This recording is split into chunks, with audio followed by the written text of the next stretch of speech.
ના તાર પહેલા મારો હાથ એટલો ઊંચો થતો હતો, અત્યારે આખો થાય છે. Ready Ready. બે હાથ કરો ઊંચા. વાહ, આમ પાછળ કેટલો જાય જોવો.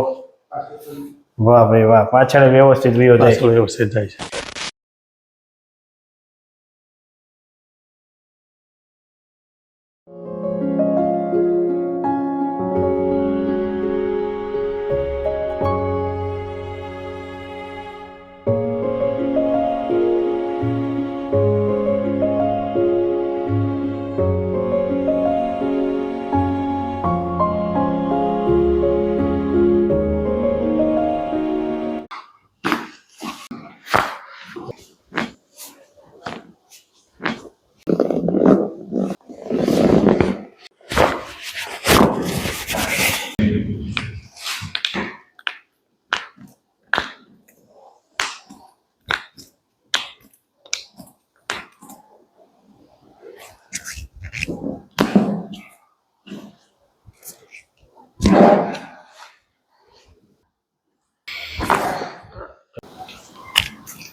મિત્રો આપણી સાથે અત્યારે અશોક પ્રભુજી છે, જેમને ફ્રોઝન શોલ્ડરની ખૂબ તકલીફ હતી. તો આપણે પૂછીએ કાકા હવે તમને કેમ છે ને તમે ક્યાંથી આવો છો? હું આવું છું આણંદની બાજુમાં ચિખોદરા ગામથી. ના તાર પહેલા મારો હાથ એટલો ઊંચો થતો હતો, અત્યારે આખો થાય છે. રેડી બે હાથ કરો ઊંચા.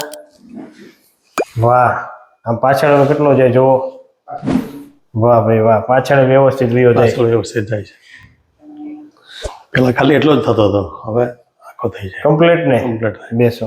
કેટલા સમયથી તકલીફ હતી તમને? આ લગભગ 2-3 મહિનાથી.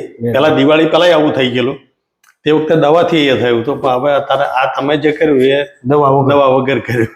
ચલો તો જે એક વાર ઊંચો, આમ સાઈડમાંથી ઊંચો કરો. વાહ. તો મિત્રો આ કાકાને ફ્રોઝન શોલ્ડરની ખૂબ તકલીફ હતી. પહેલા એનો હાથ ઊંચો નહોતો થતો, હવે આપ જોઈ શકો છો આ કાકાનો હાથ સાવ રેડી થઈ ગયો. બરોબર ને કાકા? બરાબર. હવે કઈ તકલીફ ના થતી કોઈ ને? તકલીફ નથી. આ વિડીયો યુટ્યુબમાં મૂકી શકીએ. મૂકી તમે શકો. શું કહેવા માંગશો? હા ના મૂકો, સારું કામ છે તમારું. બરાબર છે. સરસ લ્યો, ખૂબ ખૂબ આભાર કાકા.